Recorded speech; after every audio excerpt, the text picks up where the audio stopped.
எப்போவுமே டிஃபனுக்கு இட்லி தோசை தான். நான் இன்றைக்கி கொழுக்கட்டை செய்யலாமா, அதுக்கு நான் சாப்பாட்டு அரிசி நான் வீட்டில் 2 டம்ளர் எடுத்து நல்லா 2-3 மணி நேரம் ஊற வச்சு எடுத்துருக்கிறேன். அதை மிக்ஸி ஜாருக்கு மாற்றிட்டு கொஞ்சம் சீரகம், கருவேப்பிலை, அப்புறம் 3 வரமிளகாய், எல்ஜி பெருங்காயத்தூள் கொஞ்சம் இதெல்லாம் ஆட் பண்ணிவிட்டு கொஞ்சம் கல்லுப்பு, உப்பு கொஞ்சம் இதிலே போட்டுக்கலாம். அப்புறம் வெங்காயம் வணங்கும் போது கொஞ்சம் போட்டுக்கலாம். நல்லா போட்டுட்டு நல்லா பருன்னு அரைச்சா போதும். நைஸ் பேஸ்ட் இல்லாமல் அதுக்கு முன்னாடி இருக்க கன்சிஸ்டன்சியில் எடுத்தால் போதும்.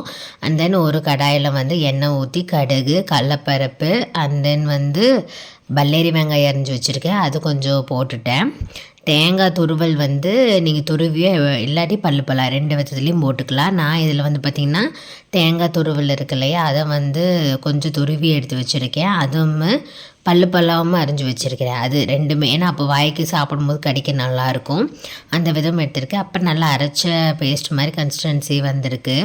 அந்த அரிசியை நல்லா எடுத்து இதில் போட்டு வெங்காயம் வதக்கிற இடத்துல நல்லா சூடு பறக்க நல்லா வதக்கிக்கணும். வதக்கவே உங்களுக்கு அது ஒரு கெட்டியான ஒரு கன்சிஸ்டன்சி வந்துடும்.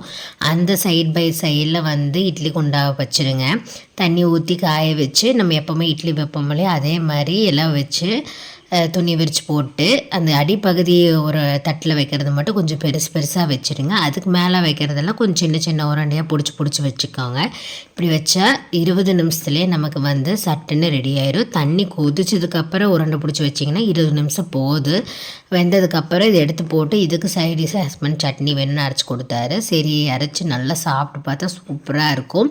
இந்த மாதிரி குயிக்காக செஞ்சு சாப்பிடலாம். இதில் வெஜிடபிள்ஸ் வேணுனாலும் ஆட் பண்ணிக்கலாம். இது நம்ம விஷயம் தான். இதை ட்ரை பண்ணி பாருங்கள்.